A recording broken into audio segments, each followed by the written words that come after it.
Hello, everyone, and welcome to the Easy Transition Customer Journeys podcast.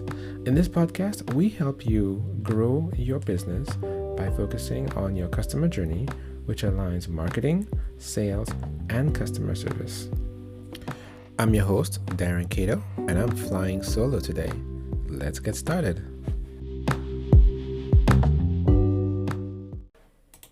In this specific episode, we are going to talk about the journey.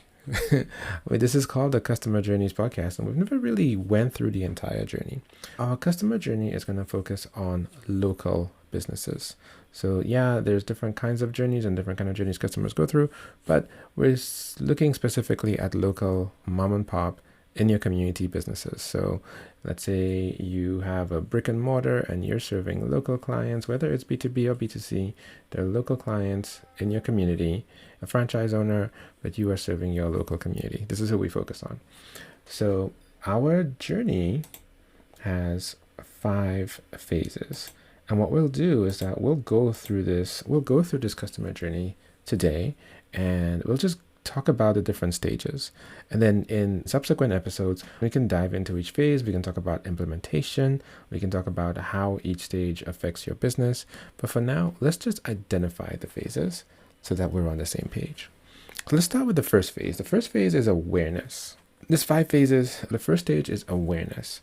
And in the awareness stage, this is what most small businesses think of when they hear marketing. If somebody approaches you and said, I can do marketing for you, they're usually talking about the awareness phase. And this is where you're making people aware of your product or service. If you think about the tactics that are applied to the awareness phase, it's things like advertising. So billboards and yard signs, and then digital advertising like Google ads and Facebook ads. And these are the awareness phases, right? This is where people actually learn that they need your service. They may not be specifically about you, they just know that they need their service. If you're an after-school program for kids, you're advertising that service and people are like, oh, I didn't know that was a thing. So now they can go ahead and find you and say, oh, okay, so this is interesting. I think I actually need this. So you're making them aware of the product or service, and now they know to even look for it. It could be you're a special kind of restaurant and they were not even aware that was available in the community. So now they are, and you're putting that in front of them, and that is very top of the funnel marketing. So top of the funnel marketing term. Okay, so that is the first phase. And like I said, some of the ways that we drive awareness is typically with ads, but also it could be word of mouth. It could be a number of things, right? It's usually advertising campaigns. So this is where you're doing lead generation. This is how you're generating leads, new leads. Again, this is what people typically think about during marketing, but it is far from the complete picture. Let's talk about the next phase. The next phase is findability. So now that I'm aware that this service is in my community, how do I find a vendor? How do I find you? Hopefully on your ad, you'll have a way to click on the ad and like get to you. And that's great for like digital ads. But what about billboards? Well, there's a phone number and I'm driving, and I'm probably not going to call that number while I'm driving on the highway and I see a billboard or a yard sign at a school or something along those lines, right? So I need a way to find you. So you're making me aware of your service. I'm seeing it every night when I'm driving home, but I'm hearing it on the radio or I'm hearing it on some sort of ad while I'm scrolling on Facebook, but I don't want to stop. But then at some point it might click that, you know what, I need this now. So now I'm going to go try to find you. That's the next step, is like, how do you make yourself easily findable? Some obvious tactics there are Google search. So again, Google search ads.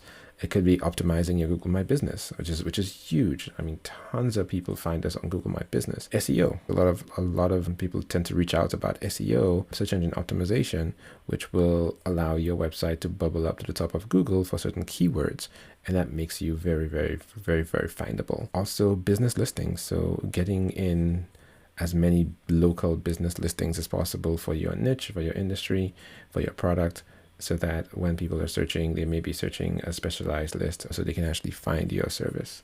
So findability is our second stage, and it's very, very important. The next stage after findability is reputation. So if you're thinking about it, customer is now they're aware, they know where to find you, they've found you. The next thing they want to know is this company reputable? Are they who they say they are? Can they actually deliver what they're saying that they can deliver?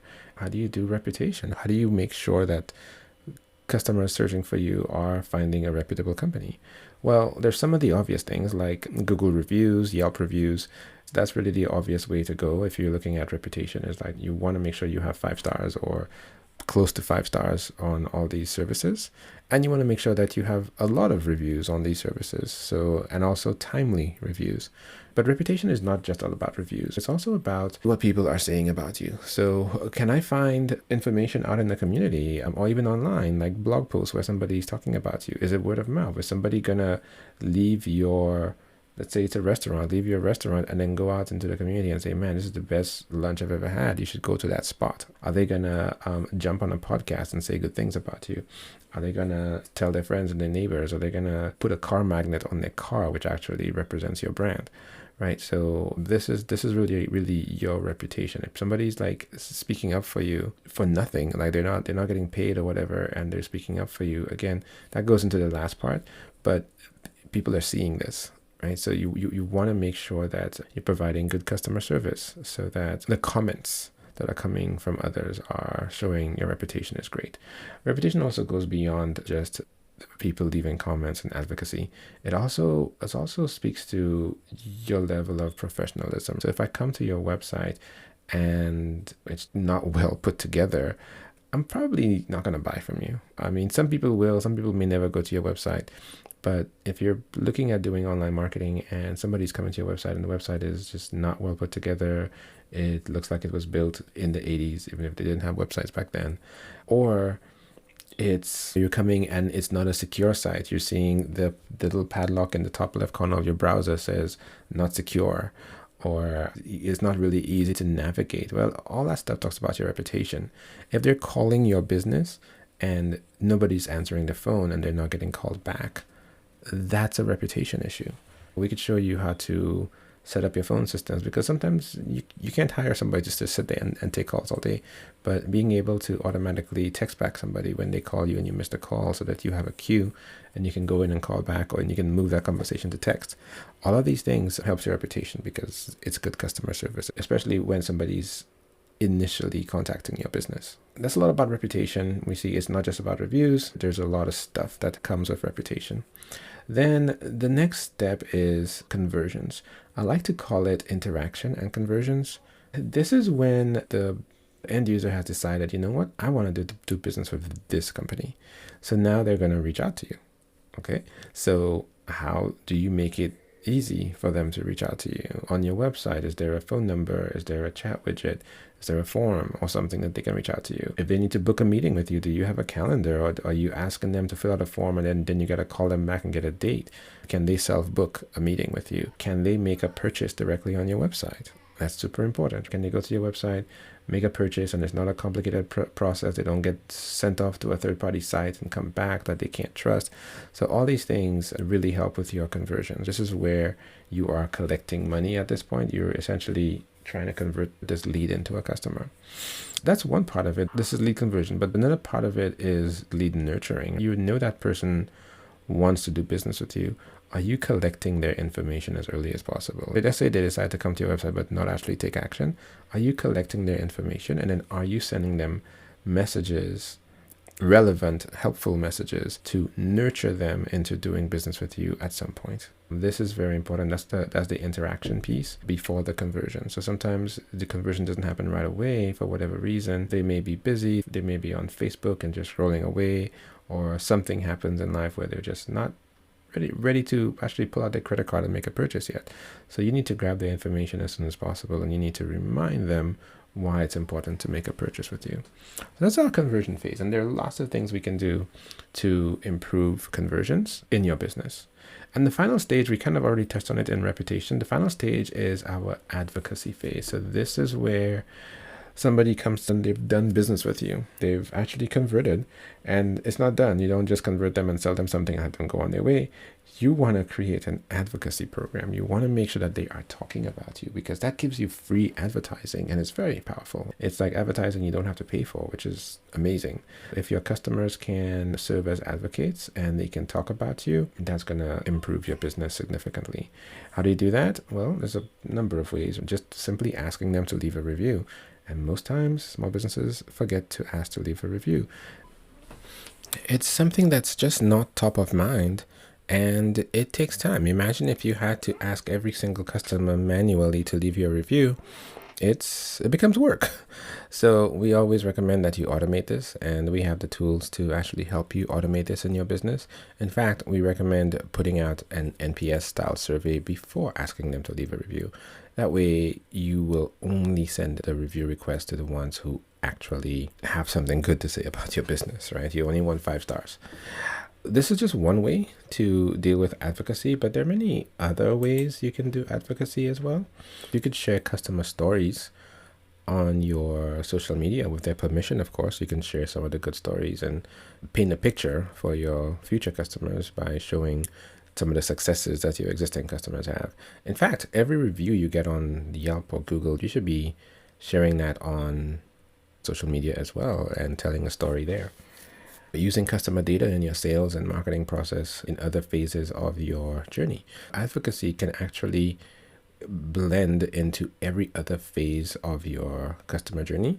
You can take it and put it back into every phase of your customer journey, whether it be awareness, findability, reputation, or conversion. You can use that for every phase. A lot more to dive into, but I won't get into it today. But that covers all of the 5 stages of the customer journey. So it is awareness, findability, reputation, conversions, and then advocacy.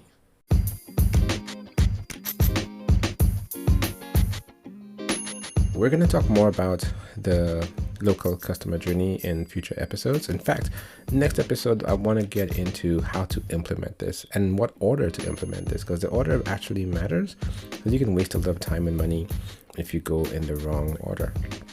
So we're going to tackle implementation and the order of priorities in the next episode. And in future episodes, we'll keep diving into every individual phase and talk about things you can do to implement these phases in your business, so leads can travel down that path and eventually become customers. If you want to reach out and contact us, you can find us on the socials. We're at Easy Transition on Twitter, Instagram, Facebook, LinkedIn, everywhere. So you can just search for Easy Transition and you will find us. You can also email us at support@easytransition.com. Or come to our website and do one of our many freebies. So we have a customer journey survey that you can take, so you can find out how you're doing in every stage of the customer journey. You can do a free marketing audit, so you could see how is your marketing online looking. So yeah, just come over to easytransition.com and these tools are there. We'd love to hear from you. All right, guys, I will see you in the next one. Bye, everyone.